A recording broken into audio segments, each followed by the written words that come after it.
In this video, I'm going to show you real quick how to operate the parking brake on a 2021 Honda CR-V.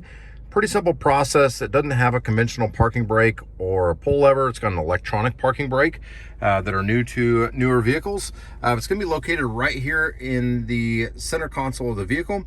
To set the parking brake, you're just going to pull on that. You're going to hear a little noise, and then on the dash, you're going to see right there where it says brake. That's how you know the parking brake is set. So if you see that and want to know how to turn it off, we'll go through that right now. You're going to press on the brake pedal.